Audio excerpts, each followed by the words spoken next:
Claire, you've written a wonderful book, An Illustrated Guide to the Supreme Court. And I say new because you've previously authored several books about the court. What led you to write this book? Hi, Jim. Well, the truth is that this book is long overdue. The Society has a fabulous gift shop inside the Supreme Court building that sells lots of wonderful items, including books about the court and American law. But what has been sorely lacking was a book for visitors that explained in clear terms how the Supreme Court functions as an institution. Everyone knows how important the court is and how much power it has over their lives, but it can seem rarefied and elite, and the opinions can sometimes be difficult to understand. So people are intimidated by the Supreme Court, but they really do want to understand it. What were your goals with it in writing the book, and how are those goals being met? I think it's a great book, and the audience is going to enjoy it. But can you give a little more detail on that? Well, thanks, Jim. Yeah, so my main goal was just to provide a beautiful book for people visiting the court to take home and learn more about what they've just seen. They visited the courtroom, they've seen the exhibits that we're going to talk about later in this program, and they kind of want to lock down some of the things that they learned.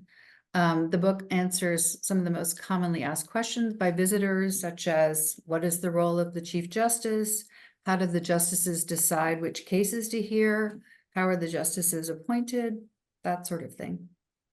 How is it organized? Well, the book is, well, I think I first should explain that I decided to make this book different from other books out there by concentrating mostly on images. So I gathered most of the most visually compelling and appealing illustrations about the court, from woodcuts to photographs to graphic images to, we even commissioned illustrations, documents, courtroom sketches by artists. I had a lot of help from the curator's office on gathering these things. And then I try to keep the text as concise and clear as possible. Attention spans are short these days, but keeping it simple doesn't mean dumbing it down. I use the captions of the images to talk about the images, but also to explain very important concepts. For example, in the section about justices stepping down from the bench, we have a photograph of Antonin Scalia, of the bench draped in black bunting at Antonin Scalia's death. And I use the text to explain what happens when there's a vacancy on the court, when there's a 4-4 split decision, because we get the question very often. People want to know, how does the court function when there's a vacant seat? But you asked me about how the court is organized, and I am going to share my screen and show you, well, actually, no, I'm just going to talk through it. Okay, so the book is organized in sections. History of the court, which explains the sort of the, I'm gonna hold up a little bit just so you can see. So history of the court explains the origins, development, traditions, cases. I'd love to sort of flip through this. I don't know if everyone can see, but the way it looks visually. And then the second section is called the Marble Palace, which focuses on the interiors and exteriors of the building, with a particular emphasis, I would say, on functionality and purpose of the building. And then the third section, called the Justices. I'm just going to hold up a little bit so you can see. We focus on how well you can see that. We trace the process from the appointment process from the presidential appointment through confirmation, oath taking, and investiture.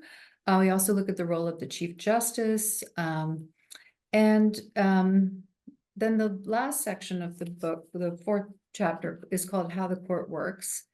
And I think that's the most important and perhaps most innovative section, because, let me just hold it up. Give me a sec here.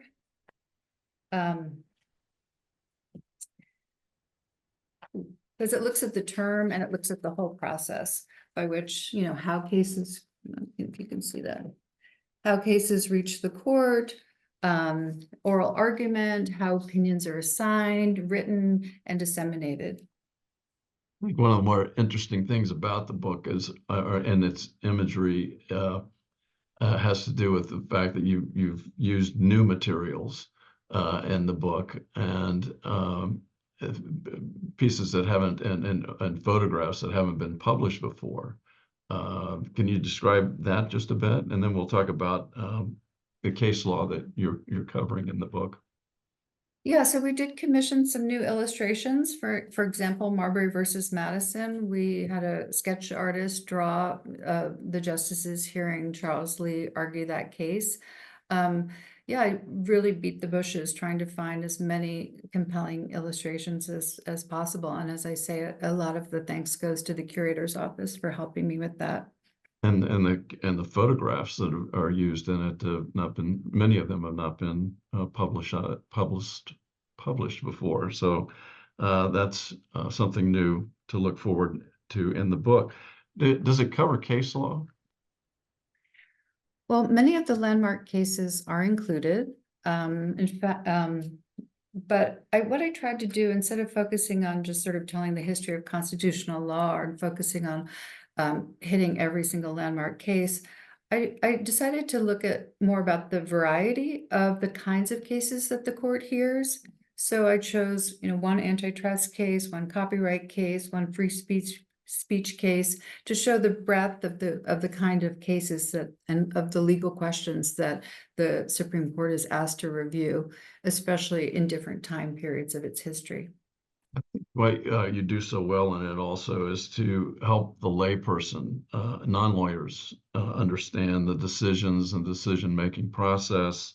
And I think you've picked good cases to illustrate how the court operates, cases that are maybe more easily understood by everyone, not complicated statutory or regulatory cases, but what comes to mind is the search and seizure case that you used so well. And I think it enables the reader to understand better the court's processes and procedures because they understand the facts and the issues in the case so easily. Yeah, Oh, so obviously one of my greatest challenges was, I wanted to show what goes on, behind the scenes at the Supreme Court. And the truth is that the job of a justice mostly involves reading and writing. And that doesn't make for, super compelling visuals. Obviously, we have fabulous oral argument sketches from the courtroom artists. The other challenge is, what goes on at conference. Conference is private. There are no images from that. I did manage to find a sketch by Betty Wells of the Burger Court in conference, which is wonderful. And then I used some of the snippets from docket books showing, how they vote and take tentative votes and to assign who's going to author an opinion. But getting back to the search and seizure case, yeah. So my main head scratcher was, how do you show the opinion writing process visually? Because that's the heart of the work that the justices do. And so, as you know, I picked this Fourth Amendment search and seizure case, which is fairly easy for people to understand, police searching the trunk of a car. And then I have a photograph of John Paul Stevens, who is the author of the majority opinion. Let me just try to hold this up so I can back this up. But so you can see there's Justice Stevens, and then the names of the justices he's circulating the draft of his majority opinion to. And then I found images of the other justices in their chambers, sitting at computers or reading their red docket briefs, merits briefs. And I really wanted to convey sort of like the quiet intensity of collaboration that goes on during the crafting and circulating of opinions. And I even found some of the memos among the justices, for instance, Sandra Day O'Connor writing to Stevens, please join me. I will join your majority opinion. So I think that visual montage is very helpful for people to understand, how an opinion, how not just the majority, but the concurring and dissenting opinions are all crafted. Yeah, I think it's laid out very well in that regard. Do you think it will appeal to a more sophisticated Supreme Court audience as well? Well, yes. I mean, the richness of the images alone and the beautiful design will appeal to people that are very familiar with the court. But it's also sometimes delightful to have things that you know about intellectually be laid out visually. The introduction in the book, I've heard it described as brilliant. Who wrote that? I think that was you. I forgot that. Yes, we did collaborate on it, and I think Claire had a wonderful idea in asking me to do so, and that was we thought it would be useful that put the court's role in the entire judicial branch in perspective.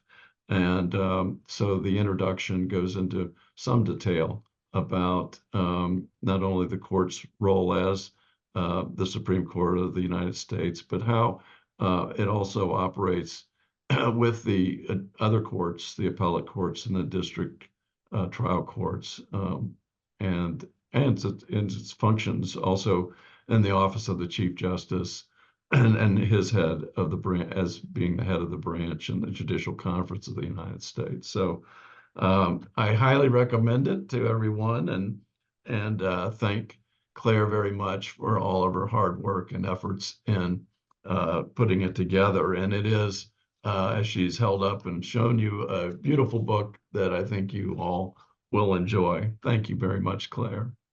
My pleasure, Jim. Thank you. And I want to remind viewers that Claire's new book is available from our gift shop at www.supremecourtgifts.org.